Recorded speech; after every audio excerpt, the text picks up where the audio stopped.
Well, hey, everybody, welcome back to the next episode of Surviving Life's Pickles. I'm Scott Martin, your host, and it is a wonderful, beautiful day here in Utah. I'm joined with Brannigan Hunter today. How are you, Bran? I am good today. I am great I like to today. hear that. Makes everything better when you're in that type of mood, right? Yeah, it does. Really does, actually. Yeah. Well, everybody, we're going to roll right into this just like we do every time. We're going to talk about what we're grateful for today, and then we're going to jump into this amazing episode we got and some really cool stories that Brannigan's here to share with us. So, Bran, I'm going to go first. And this is a little bit of an embarrassing gratitude. But I am very grateful for humility and for the fact that I have learned not to take myself so seriously. Because too often we just are so hard on ourselves. We're our worst critic. And when we do stupid stuff, we get so mad at ourselves. And now I am learning that it's okay just to laugh at the stupid things we do. And I'm going to share this story. This is one of those somebody's going to laugh really hard stories as I go into this. So this week, most of you know I drive a lot for my job. When you drive a lot, you try to get from one place to the other with the least amount of stops as possible. And sometimes you get stuck in the Salt Lake City 500 and you're stuck in traffic for hours. Well, that happened to me this week. I had made sure to hit the bathroom, do all that on the way down, but about an hour and a half into it, and I still knew I had 45 minutes or so to get home, I had to go. And there was no way of me getting over. And here I am, okay, how am I to do this? I have peed in a Gatorade bottle in my truck before. It is not very often, but it has happened at least once or twice. Well, this time I had to. It was going. We had to do it. I'm going, figuring it out. And as I start getting my business going, all of a sudden traffic starts moving. And what happens? I spray myself all over the freaking truck. So now here I am trying to drive, finagle everything. It was just a mess. And before I would have been so mad at myself that happened. And I was just laughing. I almost had tears rolling down my eyes because of how stupid I was in that moment. Worse things have happened. Worse things have happened. I'm grateful for humility and the fact that I've learned to just go with the flow. It's really not that big of a deal. Yeah. Yeah. How about you? What are you grateful for today? I gotta, so I thought about this because I knew you were going to ask this question. Yeah. And I'm going to say I am grateful for my new mindset, for my family relationship with me and my wife. So now that I kind of work from home-ish every other week, kind of. I mean, I'm still on the road in Utah, but I'm home every night, whatever. And this is going to go with the whole driving around music type of thing. But so I've done the dishes like 5 or 6 times in the last 2 weeks, and like I've been gone. I traveled. For the last couple of years, I mean, almost Well, all the time. even before that. Yeah. I've been married 25 and a half years. I've traveled 20. Okay. I mean, And when you say travel, you're gone 4 days a week, 5 days a week, yeah. if not more. Oh yeah. I mean, a couple of years ago, I was in Texas for 8 weeks straight, but so I just, my mindset now is just give back to her, give her some time to sit down, you know, just my mindset to help my family more. So I'm just grateful that I changed my mindset to be that person. Yeah, that's great. So It is some of that self-reflection, right? yeah, That's awesome. And that really leads into a little bit about today and why I wanted to sit down. yeah, So, I mean, little backstory. Me and Brannigan have been in the same industry for 20 years, at least. I mean, that's how long I've been in it, and I know you were in it at least that. Yeah, so you've been in it almost 30. yeah. But we met I kind of knew who you were before, but we really never knew each other until this last year when we worked together for a few months. And I just we clicked. Like, you were instantly you were a great guy, and we hit it off, and we've just been friends since, and it's been great. Two really personable people. Yeah. Like, talk about anything. Yeah, I mean, right from the get-go, we were pretty open with each other, which was great. Yeah. And we've had discussions, and I've learned a little bit more about your story and kind of your life, and I was pretty impressed about a few things that have happened. And what I want to do is we'll kind of start off just at the beginning a little bit, just give us a little background about you and the family. But one really cool thing about Brannigan, and I'll let him tell his story, is he's extremely talented as a musician. He writes songs, lyrics, the music, everything. He had a chance to consider and pursue this as a career. Yeah. And some decisions that you made early on changed that path. And so let's just kind of roll with that. Tell us a little bit about yourself, and let's kind of talk about that story. Uh, 19 years old, just got out of the Navy. Okay. I joined the Navy basically out of high school. I got out there. I was only in the Navy for like 7 months. They discharged me for sleepwalking, which I didn't know was a thing. I didn't even know I slept walk. You don't want walking off the boat though, right? Well, yeah, open bulkhead doors that are Yeah. supposed to be closed because it sinks the ship faster. It's really weird thing, but I got back 19, working construct excavation, just doing my running equipment. And I heard this thing on the radio. There was a studio opening up. It was going to be cheap. Come and record a song. So I was like, I told my dad, man, I really want to do that. I really, I like to sing. I listen to music up loud, driving around. I sing to it. I did have a girl in high school tell me, don't quit your day job. Most of them do. So, but so I went, I signed up, we started singing. I took a few sing vocal lessons, stuff like that in the studio. I was paying for vocal lessons, recordings. And then we kind of started a little boy band. There was three of us that sang together, and we started just singing everywhere. Like we were at state fair, county fairs. We were just parking lot parties for like Lehigh Roundup, Maverick. And then people would just hire us to come and close the cul-de-sac down and And play. put our stage up, and then we'd just sing all night. And it was such a good time. I love to sing too, and I was writing songs back then. I was writing cowboy poetry before that when I was in the Navy. That's kind of where I figured out that I can, I'm a lyricist really. I like to write poems. Okay. And so it was just kind of my thing. I was going every week. I ended up buying a bunch of equipment so we could make our shows better. We built a stage. You had everything set up. You were doing Yeah, it. You were, yeah, it was, yeah, so I was on the fire department, okay. American Fork Volunteer. So we'd do the fireman, and we'd pull up in a fire truck, jump out in full gear, run up on stage singing. Sounds Like, fun. yeah, it was really cool. Yeah. But then one day the studio just disappeared. Saturday morning, pulled in, there was nothing in the building. They had just wiped everything out. And then what were you thinking at that point? I mean, did you guys have stuff inside the building? Did you Oh yeah, have... yeah. I lost, the PA system, Fender PA system, my guitars, I mean, all the everything? recordings that I was paying for, and They took everything. everything. Yeah.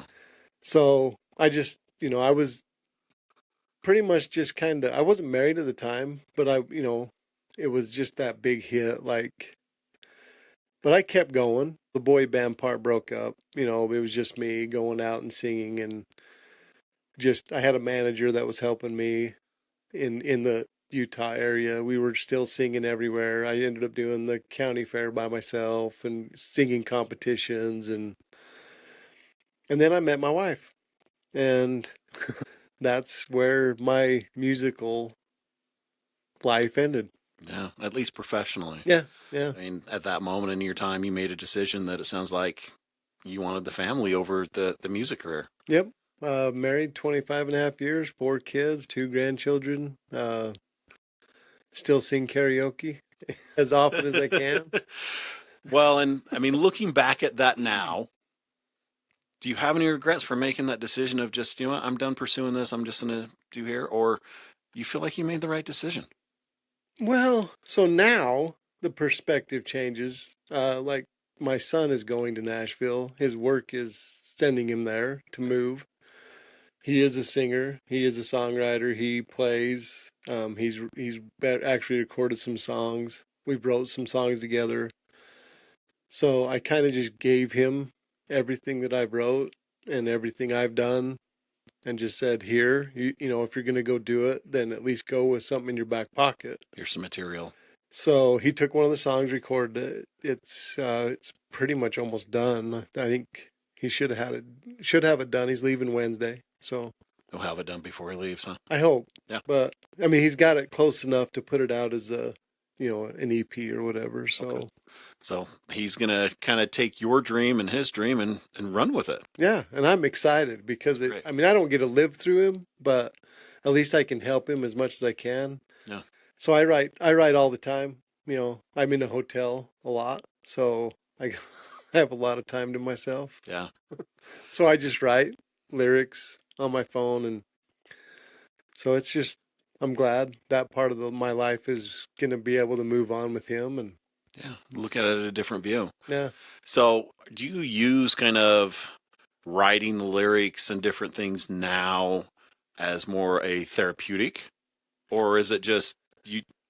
Is it a hobby? What would you classify as when you just sit down and just start writing for you? it's kind of weird. It's so I don't know. To me, it's different because when if I get an idea for a song, it's only there for 15 minutes. That's gone, huh? So if it's a song, it's done in 15 minutes, 20 minutes max. Like most of the songs I've wrote are really quick. I've wrote some in 5, and these are full songs. Like they're 3 minute, three and a Three, half minute yeah, songs. okay, So, but music in general is my therapy. okay. Well, let's expand. I mean, that's one of the reasons I really wanted to talk is that's one way we've connected is kind of on that music. We kind of use it that same way of you listen to a melody, you listen to lyrics, then you combine them together. It can have a different meaning. And on that note, a artist that we are both very familiar with, Brandon Lake, Oh, I love Brandon Lake. he posted this thing and talked about that specifically. What he talked about is really just summing that up as sometimes you listen to a melody and you just feel it. Like it just hits you and it brings out emotions, good emotions, bad emotions, Yeah, memories, just that melody itself. And it really hits with you. yeah, Then sometimes you're listening to a song and you just hear the lyrics and those affect you kind of that same way. But he's like, every once in a while you find a song that those two come together, yeah, the lyrics and the melody, and they harmonize in a way that you connect with them on a whole new level. And it becomes kind of that I can take a breath, or yeah. I can have that amazing memory of this situation because that's where the song takes me. Or, I was gonna say it's a clip it of a memory. yeah, That's yeah, my big thing with music is where songs take me. So like I grew up country. My dad grew up country. Like and when we talk country, let's specify like Hank Williams, no, and just or more like 80s, okay, so 80s country 80s, like George 90s. Strait, Yep. Alabama, all that kind of. And so deer hunting was always Earl Thomas Conley Okay, because it was, cassette tapes in my day. yeah, So the tape would just play and it would play over and over and over. But when I hear it, it takes me back to his Bronco 2. It takes me back to the area we hunted. It takes me back to my brothers, the Snow Bowl. We used to play football on at deer camp. Like my uncles and me being the worst shot with a rifle ever. Like that's the when I listen to Earl Thomas Conley, it brings all that back every time. okay, And then there's other artists like certain songs by certain people that bring back, like Trace Atkins. Jesus was a hippie. hmm It takes me back to Oregon. I drove I was up in Oregon working for 4 weeks straight. I drove out to the coast, and this was a brand new album of Trace Atkins. If I listen to it in my house, in my car, if it comes on, if I hear it, it just, I remember seeing what I saw. I remember being there, the smells, the, Everything. so Yeah. music to me was that, I mean, that's what it does to me. So when I write, sometimes, most of the songs I write don't have anything to do with my life. It's just an idea. Okay. Just a feeling you have. Yeah. And a lot of them are, breakup songs. And I've been married for 25 and a half years and I don't break up Yeah. anybody. Well, so you say that. I have But been made fun of for years because some of my favorite songs are breakup yeah, songs. yeah, But I think I how I rationalize that in my head is I love the breakup songs because guess what? I'm not yeah, experiencing that. yeah. And that's probably why I write it Yeah. a lot. Like, because I haven't been, I mean, I've been through that when I was young, but 25 and a half years, it's just not, Yeah. I don't deal with it now. But and I don't think about it. It's not like I'm going through anything. Me and my wife have never been this happy. We're the happiest we've ever been. In my eyes, I'm That's the great. happiest I've ever been. That's great. So I don't know. It's just Yeah. music is, I mean, I got a story for you. Okay. I was a rage driver, right? Like I hate traffic. I hate it. It's like it's that one thing that I would bring home with me Every time. working in Salt Lake, driving home every day. I call my wife and I'm like, I hate the state. I hate Salt Lake County. I hate Utah County. I hate the city we live in because I grew up in this city when there was nothing Right. and now you can't get anywhere. I I rode my bike across Main Street to the card shop on AF Main when I was 8. Yeah. No, not no way. I would never send my kids down there. Yeah. Not even to walk across the road, let alone ride your bike or, go down to a card shop on Main Street by yourself at 8. Right. But so it just really, really, traffic just bugs me really bad. And I was a rage driver, and it didn't matter what somebody did that was nothing would just make me mad. And I'd take it home, and then that was my whole evening was I hate living in here. I hate having to do this every day. I hate my job for having to make me do this. And one day, I'm on my way home, and I don't listen to the radio a lot, music in my car a lot. But I turned it on and country just wasn't my feeling. So I just started pushing the scan button in my work truck. I didn't have XM radio or nothing. And this song voice came on. I can usually tell you who an artist is by their voice. And I was like, man, I've heard this guy before. And it was Danny Goki. Was on American Idol like from years ago, Okay. like when Carrie Underwood won it, Yeah. same season. Okay. And he's a Christian singer. And this song just, I don't even, really can't explain it, but this song was just so good.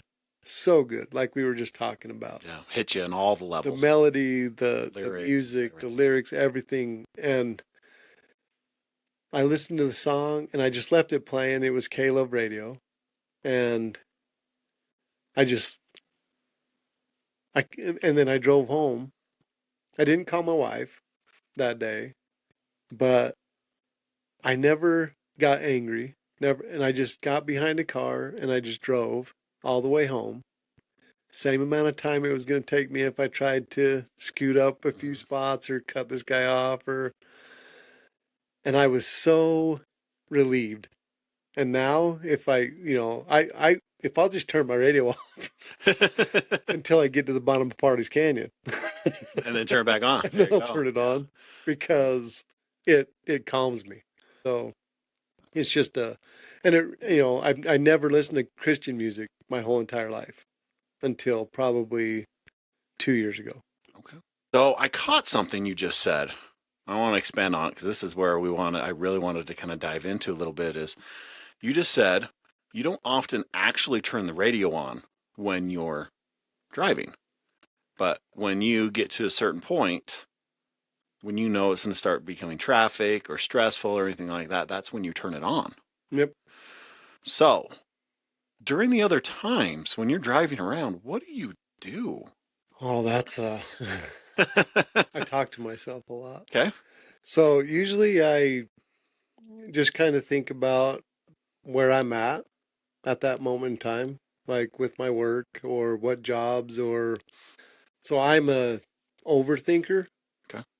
but it's usually just in my mind. So I'll either overthink something, like usually I overthink about what people think, like with my job or what I'm doing or Like how they're perceiving what's going yeah, on. how they think, how what they think I'm doing for them, like if I don't land this job or if we didn't get that done in time or if there's something I could have done different. But usually it's just a lot of thinking.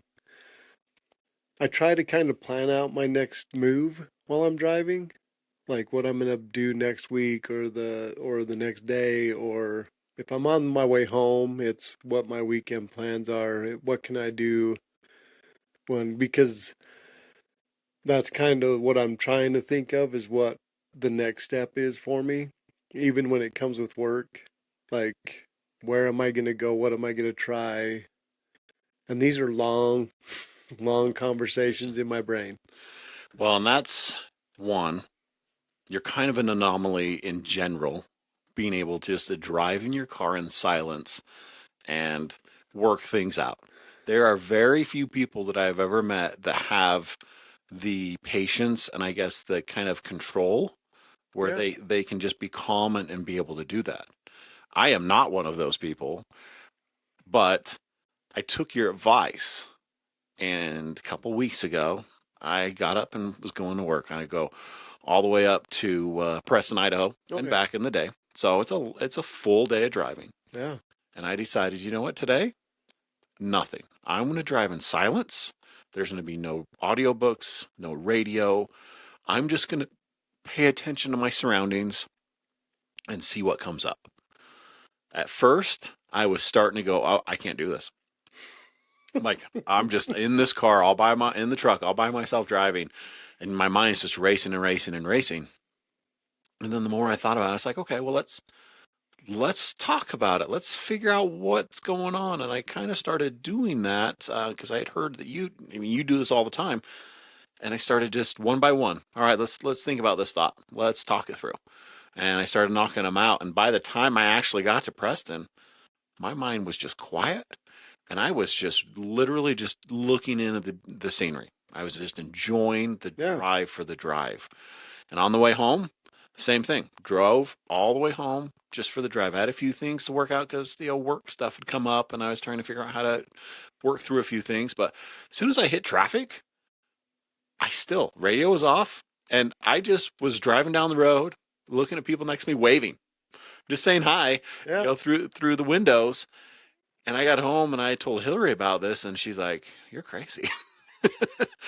Like that's the first response you get out of yeah. most people Oh is, yeah, "You're crazy. Why would you do that to yourself? Why would you sit in your mind for that long?" But it's so needed yeah, and it's so therapeutic to do it, but it's such an anomaly in general, but very much so in the construction industry. yeah. The, the guys we work with, they don't know how to do these things. No, And so that's my question is this a self-taught thing that you just started doing one day, or did somebody kind of guide you down this path? I've just done it. Well, so when I was a kid, I my music was always on, and it was always loud, and I would always sing, and I would sing until I was hoarse. And but when you start driving out of town, like long distances, like if I have people in the car, there's music playing. Like Interesting. I can't do it with other people in there. Like that's not how my mind, because I will talk to myself. I mean, just to be honest, Yeah, out I loud. out loud. You're not just doing it in your mind. You just Yeah, have a I do a conversation. lot of the conversation in my mind, probably answering myself in my mind, Okay. but a lot of talking. But when you drive a lot, like, so the company I work for, they gave me a truck, had 200 miles on it, 7 months, 45,000. So It's a lot. 5,700 a month, roughly. Yeah. So when you're driving like that, but I'd done it before, but driving, I will tell you that if I get mad, Like if I get frustrated, I'll turn the radio on. Okay. So Gives you something different to focus on. yeah, if I'm thinking about work and this person, or if I got a phone call and it put me in that mood of I can't really talk about anything or work anything out, I'll just turn the radio on Okay. because that's how I control my. I won't talk through something if I shouldn't be talking through something. So it probably is self-taught that I do it. So like lately it's been driving to Vernal, which is just about an hour and 45 minutes. Yeah. Couple hours, I guess. It's not too bad. And I love the drive out there. Like So do I. It's beautiful. Absolutely beautiful. Strawberry, and then you get into Duchesne Valley, and I love driving through them valleys. And so it's really calming for me just to talk through like what I'm going to do while I'm out there, who I'm going to go visit, what I'm going to say. A lot of the time I'm thinking about, if I can get this to happen, some of my things are, if this happens, then what am I going to do? If this doesn't happen, then what am I going to do? So it's just something I've done forever. Yeah. Well, I want to ask if you were to give advice.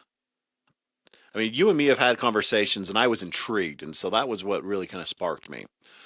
But if you know a guy's really stressed at work that you work with, being in the stressful situations you guys are, in construction, what kind of advice would you maybe give one of those guys of maybe trying this? How would you maybe approach them and say, hey, you know what? I see you're stressed. How would you do that if you felt like it would be a good thing for them? So you could use it the same way, like maybe somebody goes for a run Okay. in silence. Okay. It's the same purpose. But I know being in the construction world that we drive, we always drive. Yeah. We're always, if we're not running equipment, we're driving our truck. That's just kind of the trucker mentality. Hmm. They drive. So if I was to give anybody some advice, just go for a drive. But don't turn the radio on. Yeah. Don't, or maybe try a different type of music. I listen to everything other than a few. I mean, but I listen to every style of music: Christian, country, rock, rap, heavy metal.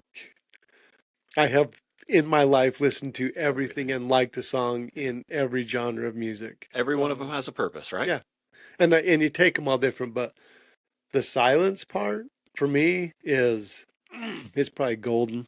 Okay. It's just once you really, like you were just saying, you had to make yourself in the beginning Yeah. do it. And maybe I was the same way. Like, can I turn my radio off because I'm such a music related guy? Like, and then I just turn it off or I turn it down because something in my brain I needed to think about without any background Yeah. noise. No distractions. Yeah. And so to me, if I was going to give, if you have a thought or if you're angry or if you're really, really stressed about something at work, get the background noise out. Just turn the radio off or turn your phone off. Yeah. Don't call your wife, in that point, or don't call a coworker or your boss. And then really think through that stressful situation, especially when it's over. That's the that's the part I use the most after the job's complete, so I can go through what I did wrong or what we did wrong, and then hopefully next time it doesn't go wrong. Or maybe I can better myself that we could do it faster because I my mind works in 1,000 miles a minute. Like you talk about the guys that solve problems, the problem solvers are the most stressful Yeah. because they see a different way to do it. Sometimes we can't articulate it, but we know that there's an easier way to do it. And it's very, very stressful for problem solvers Trying to get that out. trying to get it out or explaining to somebody how to do it an easier way. And to get your guys to think that way is probably the most stressful thing about management. Yeah. But I love driving with nothing on, with no radio, with like just quiet because I do look around a lot more Kind while of I'm see, driving. see what's going on. Because that drive, like there's a spot in between, it's got to be like in between Roosevelt and Duchesne. Okay. It's more of a river bottom Yep. area. It's on the left hand side. I can't remember what that's Yeah. called. But that whole area with the Beautiful. farm on the one side, like I look at houses, I look at the animals, people riding their horses. Yeah. Like, man, wouldn't that be fun? Or, Yeah. but there's a spot right there that it's just trees. And almost, they kind of crown the road a little bit. And you're just driving, and I was just out there, so it's fall time. There's leaves everywhere, and it was just this really cool area to drive through at that moment. And it's like I wouldn't be looking around if I was, listening to, I was on the phone or if I was listening to something because You wouldn't be able to take it in all the way. yeah. Yeah. So, I mean, it's if you could do it, if you could learn how to do it, it's so beneficial. Yeah. Well, and I recently had a customer friend ask me a little bit about meditation. Like, how do you do it? How do you start doing it? And that's one of the ones I am not good at it. I am still struggling. I'm learning every day, and I have different ways I practice it. For me, I initially started practicing meditation with some calming music. Focus on the music so all the other thoughts go out of my head. Now I'm trying to do it more in silence as I'm learning some of these skills. But I like what you just said because they're in construction as well, and they drive as well a lot. And maybe that's it. Maybe it's get in the truck for the first 15, 20 minutes every day. Start small and just drive and pay attention to everything around you. Look at the trees, look at the road, look at the snow, watch the wind blow, all these different things. Maybe that's how you would go about it and do it that way. So I think that could be maybe a start. What do you think? I mean, is that maybe a good way to introduce meditation to somebody? Yeah. Um, I think the best thing for me is after the day. Okay. The reason I say that is back to when I was a rage driver, I would take it home with me. I started listening to K-Love during the traffic, and what really helped me is I didn't take any anger home. I didn't take any stress home. So usually when I drive in silence home, it is so much beneficial for when I get home because then it doesn't matter. If it's hectic, if we're trying to get dinner ready, if the grandkids are there and all he wants is papa, papa, papa, papa, papa. And none of that really matters because I'm already You're already calm. done. I'm Calm. already calm. Okay. So it really helped me coming home in the last 2 years, especially coming home not angry, not feeling like my day was just ruined because of a drive. Like it was, I drove home from Salt Lake 35, 45 minutes with no radio on and got home and just been, I'm glad to be home. Yeah. Well, maybe that's use it as a de-stress and start there. I like that. That's good advice. Yeah. Right. Because that's, I mean, Yeah. men's mental health, part of it's at home, what you bring home or what your spouse brings home or what your kids bring home. Because a lot of them nobody talks about the stress of your family life into your work life. So that de-stressor is a big one for me. Like lately, especially. Like what can I do around the house? That's my grateful for is my mind change different now. I want to help out as much as possible. But you got to be in the mindset to be able to Yeah, do that. Right. because it's hard to sit there and do dishes. It's always been a struggle of mine. Okay. But now I just I Just just do it. in silence. Yeah. I don't. Interesting. Yeah, we don't.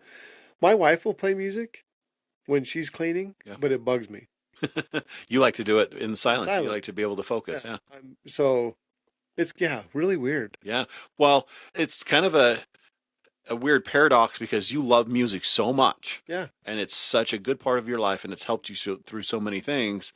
But at the same time, you've now learned that there's a time and place for it. You don't need it all the time. You need that silence. You need that Yeah. personal time. Yeah. Well, and in construction, let's just throw it out. If you were in a loader or an excavator or something all day, a lot of these guys have earbuds in. They're always doing stuff. I wonder what it would change if they just started small, half hour or an hour a day Yeah, in without, silence and completely just focused on what was going on, focused on their surroundings, focused on what they were doing with the machine.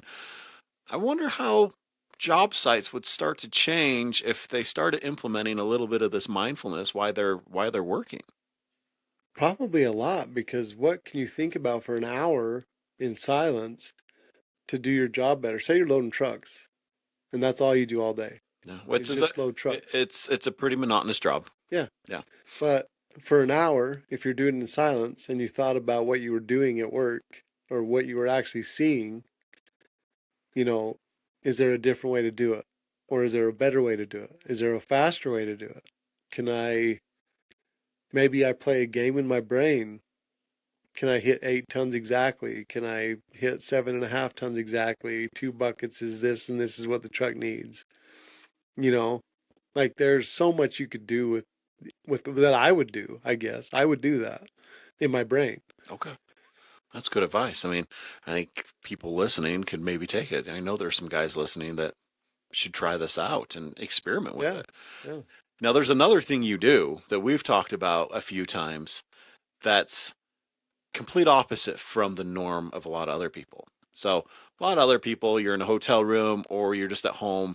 Like my wife turns the TV on, her mom turns the TV on for noise when they're cleaning. They don't listen to music, they have the TV on Yeah. because they hear Noise. conversation. It's just Yeah. background noise. You do the opposite. You go in a hotel room, you turn the TV on and you turn the sound off, Yeah. I mute it. and you are sitting there in silence and you have the visual distraction, but not the hearing distraction. Yeah. What does that do for you? I don't, I've never thought about it. I do it though. I all the Yeah. time. Like I will mute the TV. I'll turn it on to something that I want to watch. The funny thing is I watch Forensic Files. Like I've seen every episode 100 times. I could tell you what happens. Maybe I don't need to listen to it. Yeah. But I'll find a movie, turn it on, push mute, and then go about my work stuff if I have anything work. If I sometimes I hand knit blankets. Sometimes I write songs. Sometimes maybe I'll talk to my wife here and there, but most of it's just, You're busy working on stuff for you yeah, without the outside distractions. yeah. Yeah. So I do, I guess I don't really realize, but I do. I know you've told me. I mean, I've had conversations with you. I'm like, what are you doing? I'm sitting in a hotel room. I'm like, what are you watching? He's like, I'm not. I mean, I got the volume turned off. I'm like, oh. I mean, it's just interesting how you've taken a lot of these normal things that people do as far as background noise. You Yeah, eliminate the background noise. So you're more present with what's going on in the situation. I try. Yeah. But like I said, when I get angry, I'll turn the, You turn it on I'll turn it on. so that you're not focused on that anger. You let the Yeah, so it sounds like you take the emotion when you know that emotion's high and you yeah, know that if you continue down this it could either get higher or you could do something that you might not want to do or say something you might want to say. So you turn on background noise or you turn on music or a TV show while you let that kind of cool down inside you and then you can actually focus on it after you've kind of just let that instant emotion yeah. go away. So then you can think about the actual situation without the emotion attached to it. Is that Yep. kind of what it is? So, and I guess I use it for my overthinking. Okay. Because if I get into that mindset where I'm overthinking a situation, or that's where I get a little upset, or like, why am I thinking like that? I'll turn on music or I'll turn on the TV volume. So it gets me back out of that overthinking, the stuff I don't need to think about. Okay. So if you're really just over analyzing a Yeah. situation, when you just start thinking, you know what, I need to stop, that's when you just like you find something else to distract your mind. Yep. Okay. No, that's great. I mean, you are an anomaly, especially in the men's world, but even more so in the blue collar construction world. Like Yeah. these guys don't know how to do what you do. And I think you sitting here today and sharing some of this, I really hope that that's kind of sparked maybe some conversations internally with a few people that may be able to kind of look at things a little bit differently. Like I Yeah. said, you sparked me to try it. And my goal now is to do it at least twice a month to start because that stresses me out just thinking about doing it twice a month. And so I'm going to start small.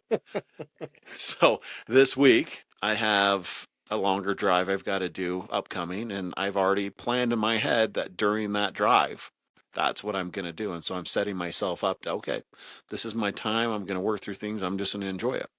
And so that's how I'm starting a little bit small Yeah. from, your influence.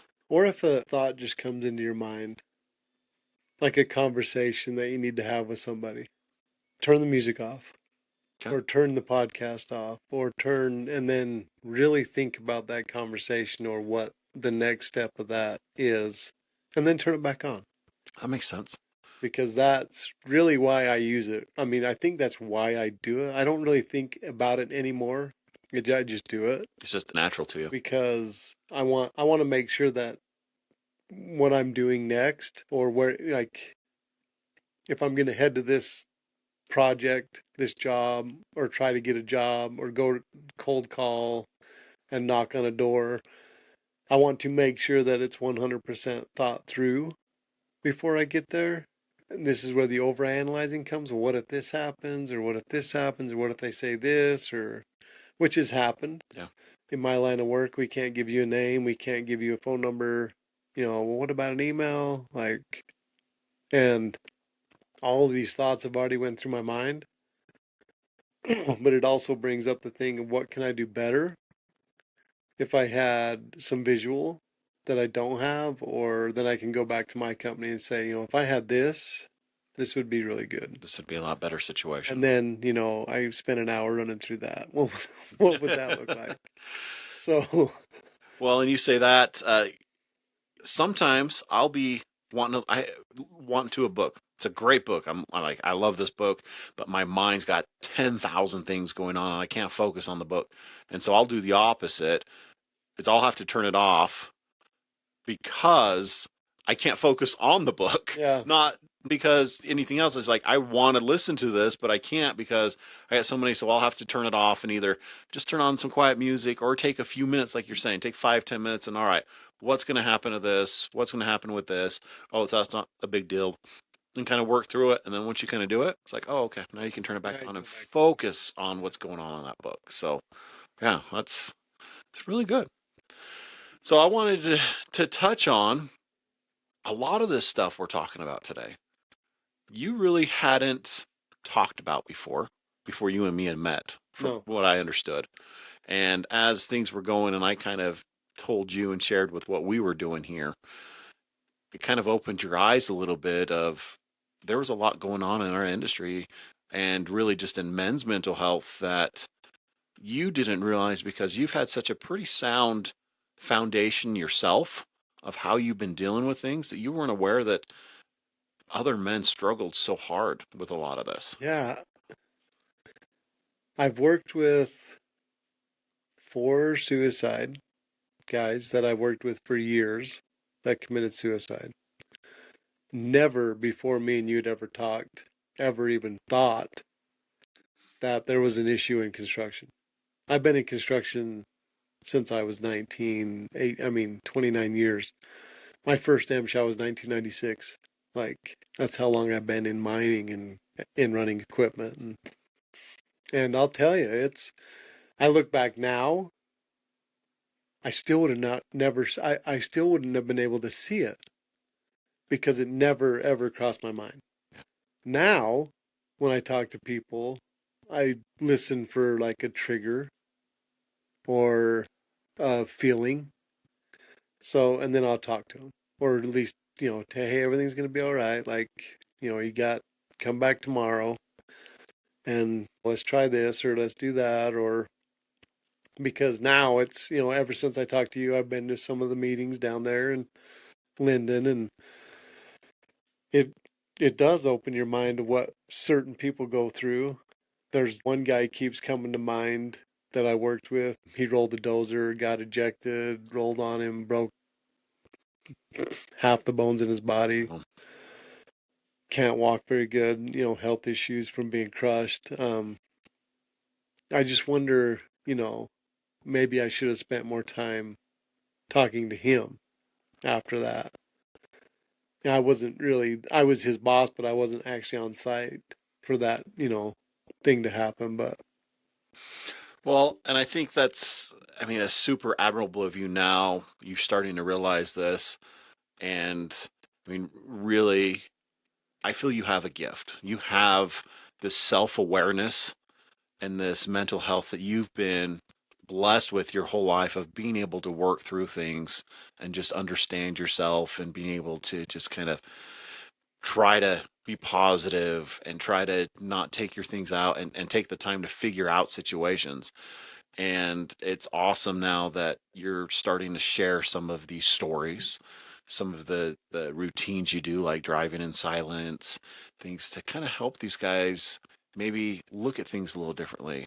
Sharing, because that's what I've learned is the biggest thing you can do for somebody is sometimes just share what you do or share what you've been through so that they can take that and reflect on it and how it applies to their life and yeah, what they can take from that story or what they can take from that situation or that activity that could help them.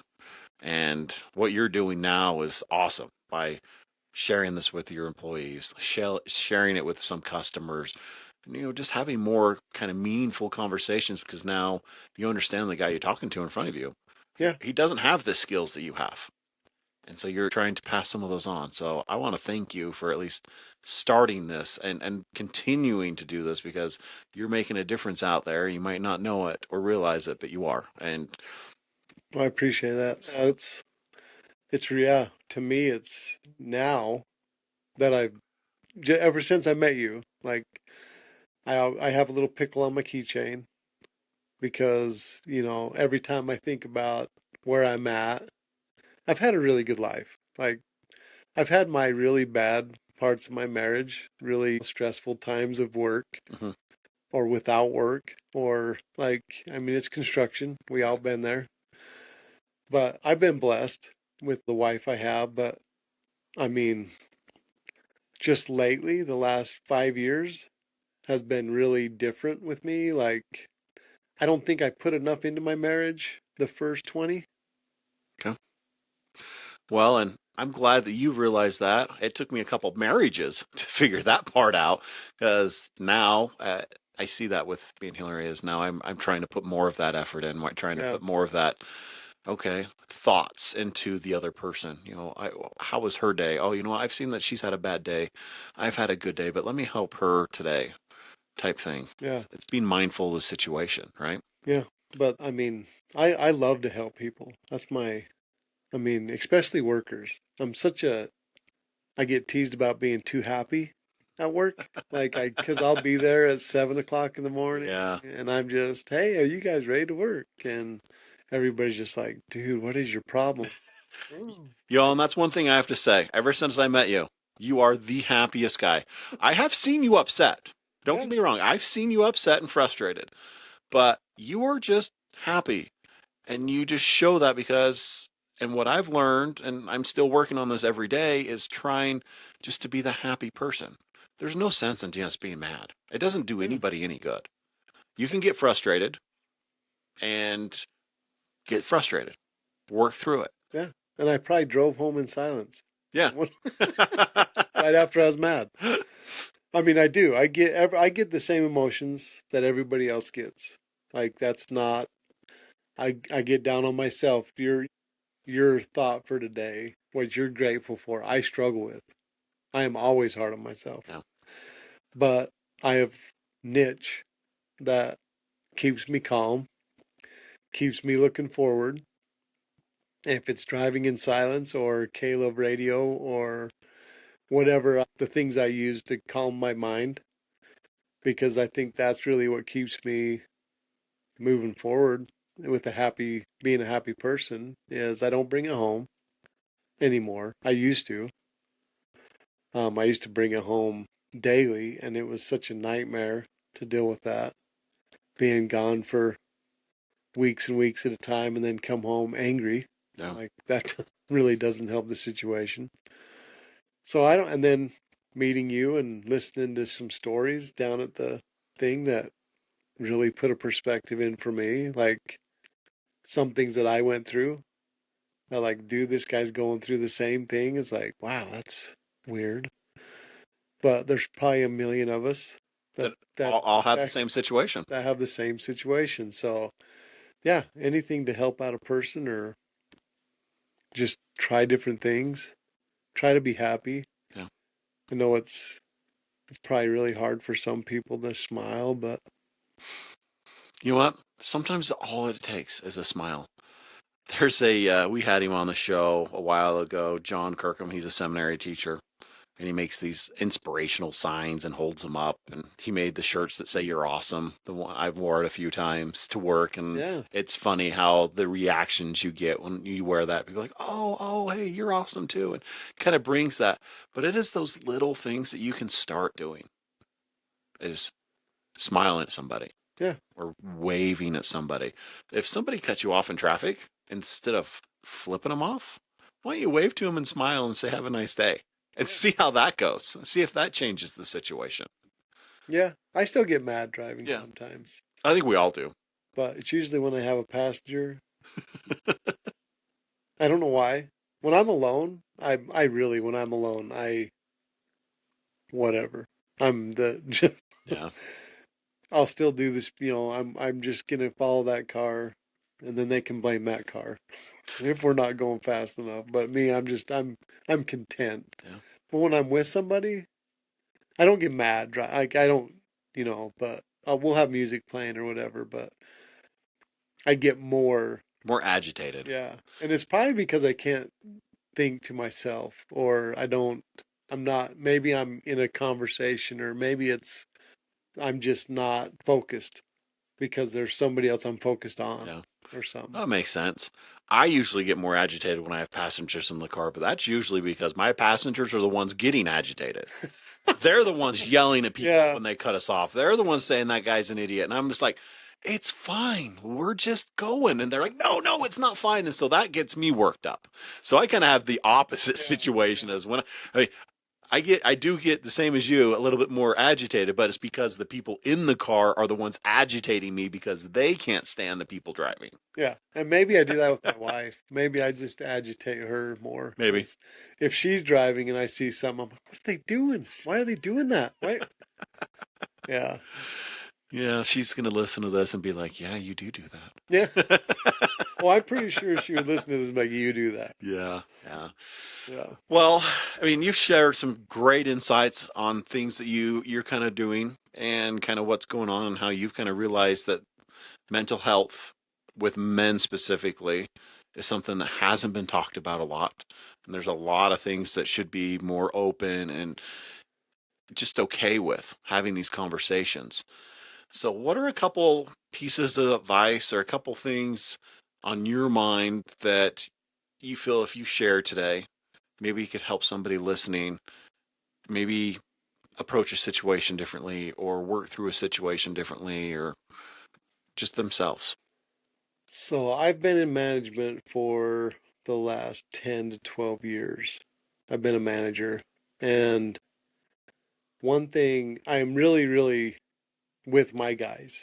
Like I've had guys from my past, like I quit, they want to come work with me. I've had guys that want to follow me around work because I'm really personable with them.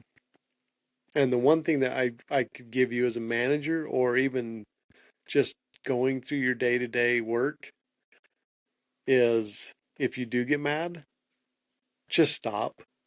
I mean, probably why I use silence. Sometimes I sit in my truck. If I'm a superintendent, I'm on a job. Sometimes I'll just go sit in my truck away from the noise, away from everybody, so I don't go do something stupid or say something dumb or really think through the situation that I'm going to get myself into. And then another one would be just try to wake up and it's today. Be happy. Be happy with Yeah. today. Don't worry about tomorrow. Just be happy with today. Yeah. That kind of goes with just be happy with the present. Yeah. You can't change what happened yesterday. It's done. Yep. You can't control what's going to happen tomorrow because you have no idea. But you can be present in the day to day. You can control what's happening at that moment. Yeah. And that's what we really should start focusing on a little bit more. And I laugh a little bit because my boys, they're 11 and 12. And they're always worried about, well, what do we need to do about this, Dad? Or what do we need to do about it? I'm like, that's 3 weeks down the road. Yeah. We don't need to stress about it. Or, okay, let's make a plan because you have a school project and we need to prepare for this. But don't stress about it because, look, we got time and let's make a plan to work through it. Yeah. So I guess to piggyback a little bit what you were saying, stay in the present, but use the present time to plan for the future. Yeah. But don't plan on the plan going the way that you No. planned it. Nope. As long as you have some type of outline, run with it. It Yep. could take you that direction. It could take you slightly one direction or the other from your plan. But don't get bent out of shape because if you just learn, and I call it just going with the flow, kind of just with that flow state of where the energy in the universe is going to take you is where you needed to go. Yep. If you get into a very hostile, a very heated situation, what did you need to learn from that situation? If you kind of change Yeah. that mindset of going into it, okay, what do I need to learn from this? Because I'm really pissed off right now.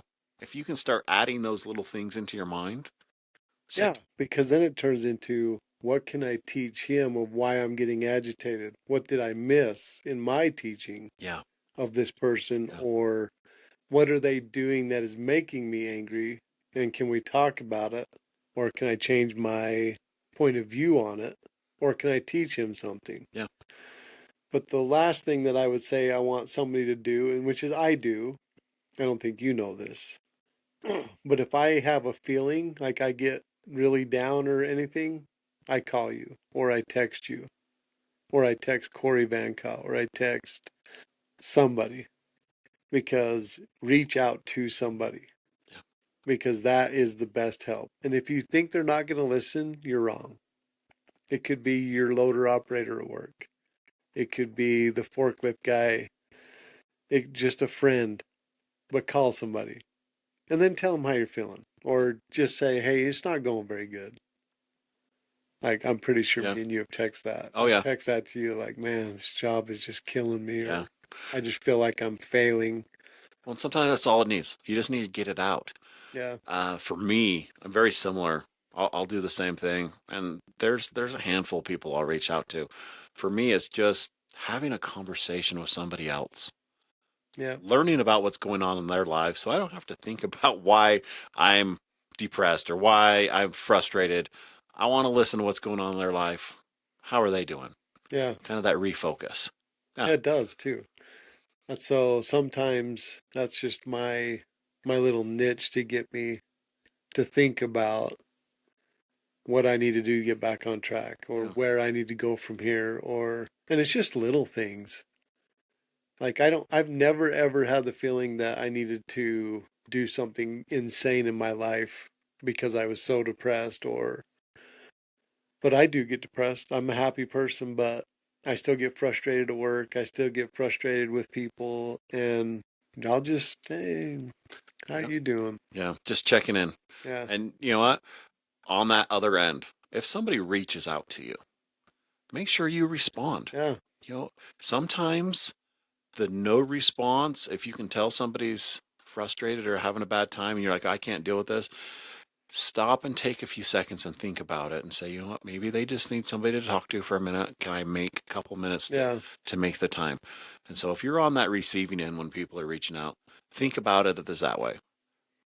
Yep. Maybe they're in a bad spot. Maybe they really do need something. Take a couple minutes and just check in with them. Yeah. And don't, I mean, I had a good friend of mine this last week. I had reached out to him, asked him a couple questions, and it took him 24 hours to respond, which in our industry sometimes, I mean, Yeah. that's not out of the norm. That happens. We're all busy. For him, it's a little out of the norm. But when he called me back the next day, he's like, dude, I am so sorry. I totally Gen X'd you. I just ignored you and I didn't mean to. I had so many other things going on. And he called and he had realized that, hey, I usually respond better. I usually reach out. I needed to check in with him. And so it is being that self aware of, you know what, somebody reached out. I got to take a couple minutes and just say hi. Just, Yeah. and if you're not in a spot, and I've talked about this multiple times, if you're not in a spot where you know if they're struggling with something and you can't take that on right now, you can still have a backup plan of reaching out to them, letting them know you care, but also having that self awareness of, hey, if you're struggling with this right now, I am not in a space where I can really support you, but this person is. Yeah. Maybe a mutual acquaintance, or maybe you called that person's spouse and said, hey, they're really struggling.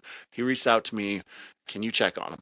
Yeah. So, having that backup plan of if you're not in a space where you know you can handle that, reach out to somebody else. Say, hey, this is going on. I'd appreciate it if you can do it. And I have done that Yeah. actually in this last month of, hey, I can't handle this situation. That's a little too much for with my. Can you reach out to this person? And it was great. I had somebody else reach out, and then I checked on that person later that day when I was able to kind of free up a little bit of time and be in a better space to do it, and it worked. And Yeah. so I'm just saying, if you can't do it yourself, but you have a feeling or you notice that this is out of the norm for that person, make sure you have a backup plan of somebody else that can check Yeah. on them. Yeah. It's a good idea. So, well, this has been fun, Brannigan. I've been looking forward to this. We've talked about doing this for a little bit, and we Yeah. finally were able to find it. Your new job is allowing you to be home a little bit more and a little bit more freedom, especially being home on the weekends now, which is great. Yeah. I thoroughly enjoyed being home as much Yeah. as I have, but it's time to buckle down and get back out there a little bit more. I mean, it's been pretty crazy the last couple of weeks, but it's hard to work clear out in Colorado and Yeah. You have the grandbabies and everything here, but look, you're on the tail end of this. You only have a few more years, and then you get to really just enjoy all that time with that grandbaby. oh, So I keep know. that focus. Can't wait for the fishing when he can actually fish. Yep, go and actually enjoy an entire day doing it, right? Yeah. Yeah. Well, as you know, we kind of end all these, and I turn it over to you. We've had a lot of conversations, a pretty good amount, but anything on your mind, anything you want to throw out that you want to know that you've been thinking about with us or me or Um, Not really. I mean, I love what you're doing. I love the whole energy that you've been putting into this. It's just been I love talking to you about it. That's my one of my favorite things of the every other week conversations yeah. is how is it going? Who are you with? And how is it? And but no, I think this is just something that everybody needs to hear in this industry, especially.